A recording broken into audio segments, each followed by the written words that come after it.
In 1931, Japan moves to systematically subjugate China. First, it invades Manchuria from occupied Korea. Then the Japanese set their sights on greater conquests.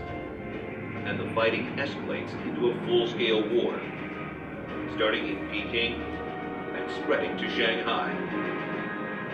Everywhere the despised invaders go, they abuse civilians, sometimes killing entire villages, until their cruelty reaches a horrifying climax in the Chinese capital of Nanking.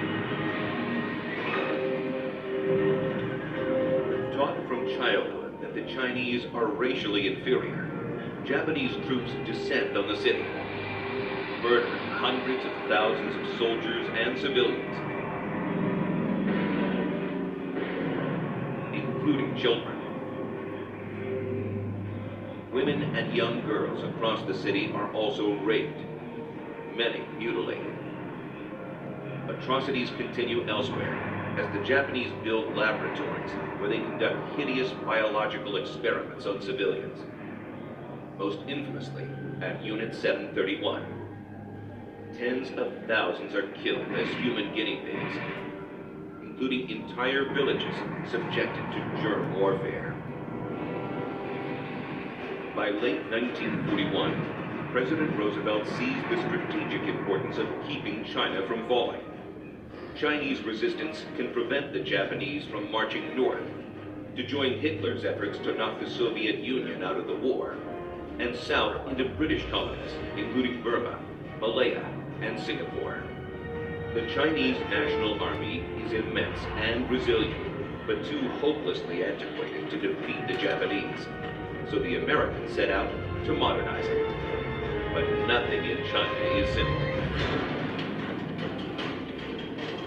Supplies must travel a winding 15,000-mile journey, more than halfway around the world, across vast oceans and distant continents to the far ends of the earth.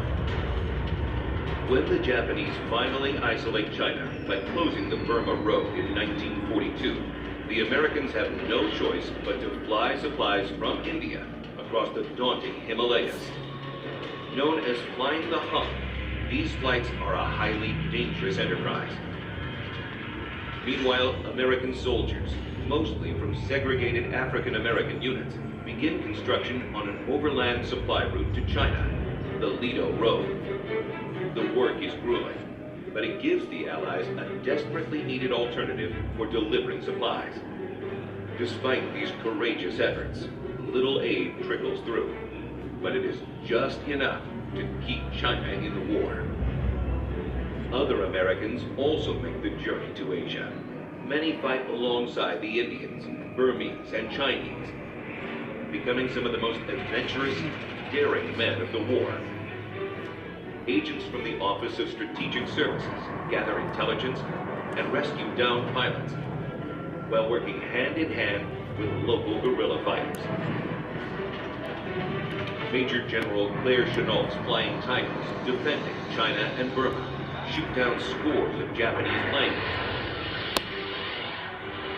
while Merrill's marauders penetrate deep behind enemy lines in Burma to wreak havoc on Japanese troops.